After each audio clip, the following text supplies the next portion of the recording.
Halo semuanya, saya Prabendaru NPM 18220191. Pada kesempatan kali ini akan memperagakan teknik pembidaian atau cara untuk menangani fraktur tulang yang dalam kondisi darurat sebelum kita pindahkan atau kita mobilisasi ke rumah sakit terdekat.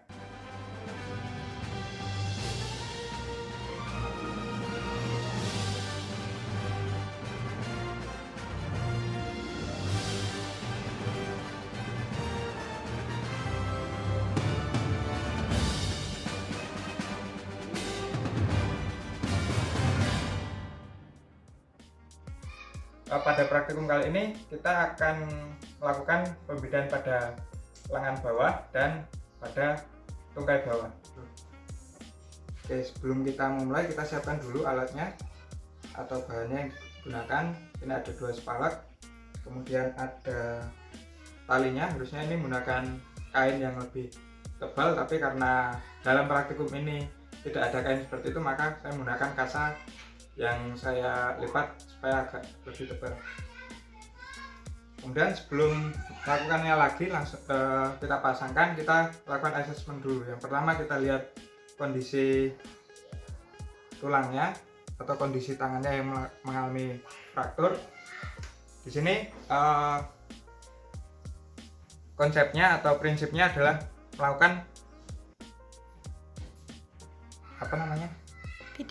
pembidaian itu memastikan atau menghentikan gerakan dari 2 sendi. Kalau di lengan atas yang kita matikan sendinya adalah bagian sini dan bagian tengah. Apabila di lengan bawah, maka yang dimatikan sendinya adalah bagian sendi siku dan pergelangan tangan. Kemudian kita raba apabila kita pastikan juga apabila benar-benar mengalami patah ya. Kita lakukan krepitasi di sini sambil kita dengarkan suaranya. Apabila terjadi patah, maka ketika ditekan akan berbunyi, dan kita rasakan juga suhunya. Apabila terjadi pembengkakan maka akan teraba hangat. Kemudian kita minta pasiennya agar dapat menggerakkan tangannya. Coba kita digerakkan seperti ini. Sakit enggak? Sakit ya. Setelah itu kita cek neurovaskularisasinya, kita cek di nadi radialis, bagus nadinya. Kemudian kita cek capillary lever time-nya di kuku seperti ini, kita tekan ya, CRT-nya bagus. Kemudian setelah itu baru kita posisikan pembidaiannya. Untuk cara ini sebenarnya banyak triknya ya, tapi supaya memudahkan nanti saya letakkan kainnya ini, pengikatnya ini di bawah tangan pasien terlebih dahulu. Saya angkat sedikit ya Mbak.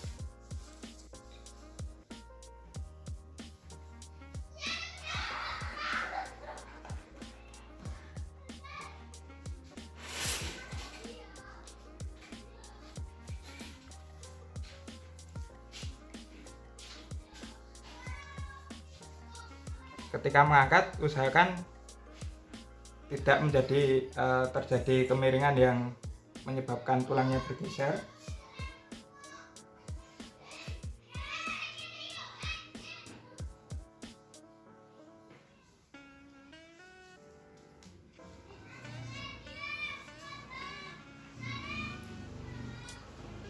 Kalau seperti ini ada bantalan yang empuk, kemudian ada yang keras. Nah, yang bagian empuk ini kita letakkan di dekat lengannya seperti ini, dan yang satunya juga.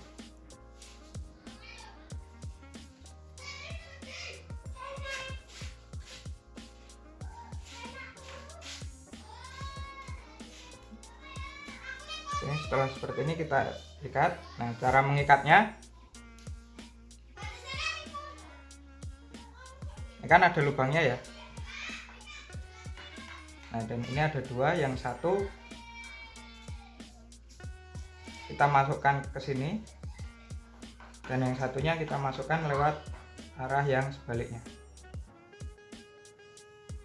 Nah, kita tarik. Nah, waktu menariknya ini berarti kan supaya ikatannya tidak terlalu kencang sehingga aliran darah dari atas sampai ke perifer itu tetap terjaga sehingga tidak terjadi pembengkakan dan memperburuk kondisi pasien. Terlalu kencang nggak?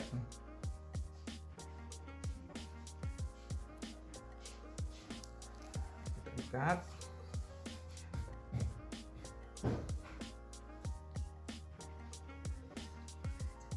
ikat. Kita rapikan ke sini. Lakukan hal yang sama di ikatan selanjutnya.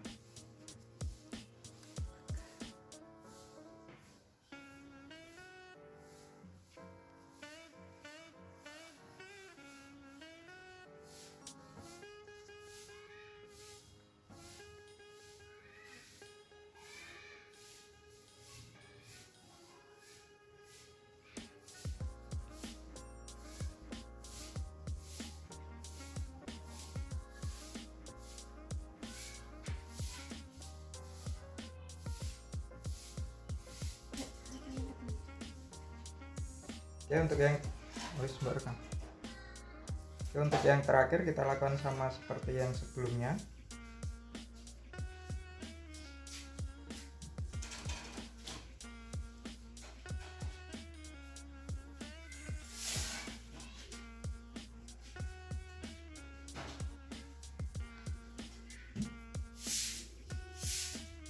Kita usahakan supaya tidak terlalu kencang.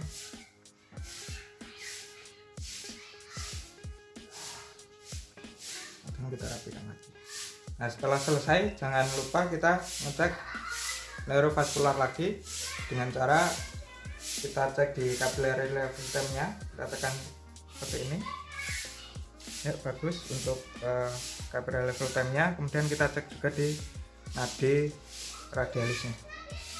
Ya, nadinya bagus. Nah, setelah ini baru bisa kita pindahkan ke rumah sakit atau ke puskesmas supaya mendapatkan penanganan yang lebih baik. Ini tujuannya supaya fraktur atau patah tulang yang dialami pasien tidak mengalami pergeseran sehingga memperparah kondisi patah tulangnya. Ini adalah contoh pembedaian di ekstremitas atas. Kemudian setelah ini kita pindah ke ekstremitas bawah. Ada 3 pengikatan di sini sesuai dengan ukuran lengan pasien dan dilakukan tidak terlalu keras mengikatnya atau tidak terlalu kencang supaya aliran darahnya tetap lancar. Oke, untuk yang kedua kita melakukan pembedaian pada tulang tibia dan fibula. Prinsipnya sama seperti pada saat pembedaian lengan bawah tadi. Kita matikan 2 sendi yang berada mengapit tulang yang mengalami fraktur.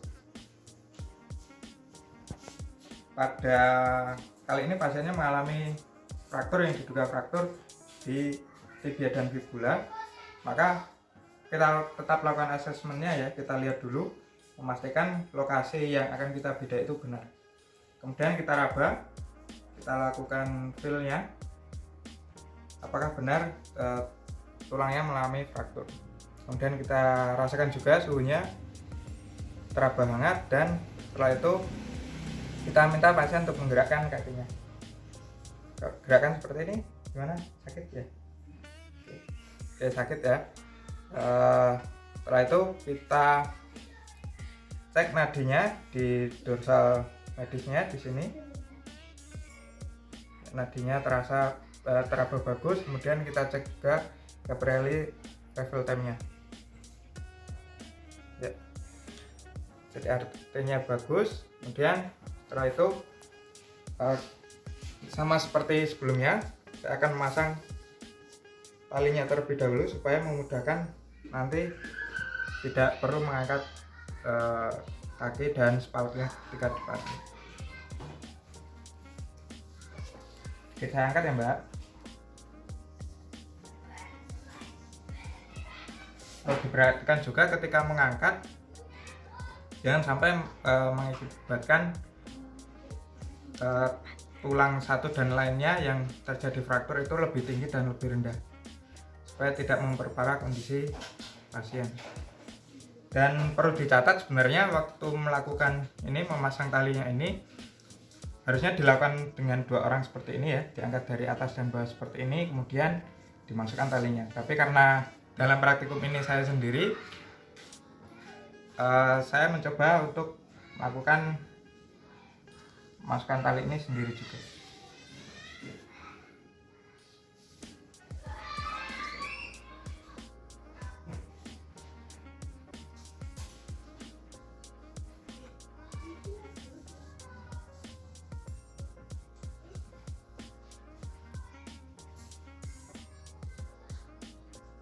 Kita posisikan kaki pasien sesuai dengan anatomisnya, lurus.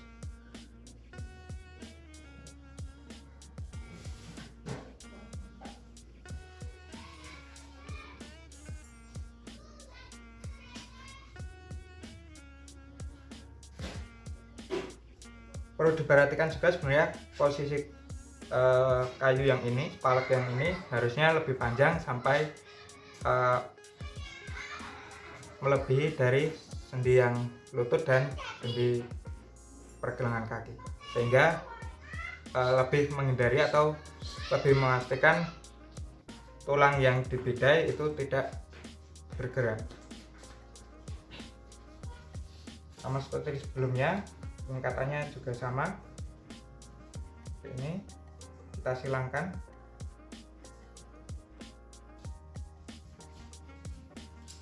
Dan ketika mengikat tidak boleh terlalu kencang supaya aliran darah dari atas menuju perifernya tetap lancar. Terlalu kencang ya?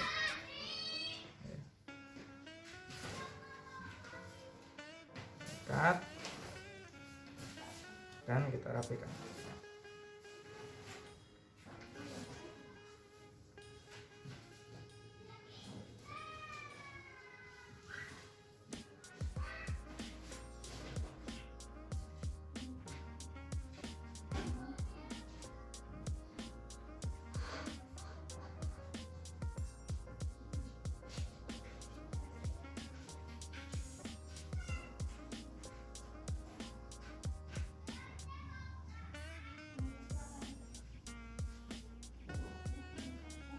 Oke, sebenarnya caranya untuk memasukkan tali ini ya, yang pertama itu dari atas, kemudian yang satunya dari bawah, supaya talinya menyilang dan lebih kuat untuk mengikat spaleknya ini.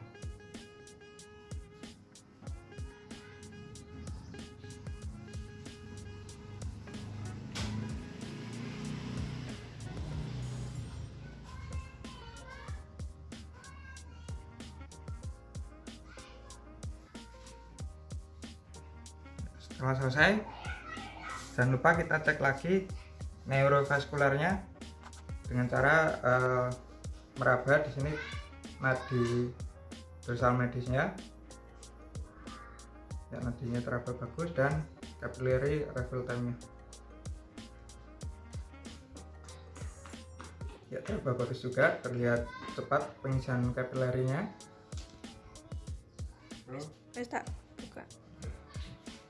Baik, demikian praktikum yang saya lakukan pada hari ini. Apabila Anda menyukai videonya, boleh like, dan jika Anda tidak menyukainya, dislike aja.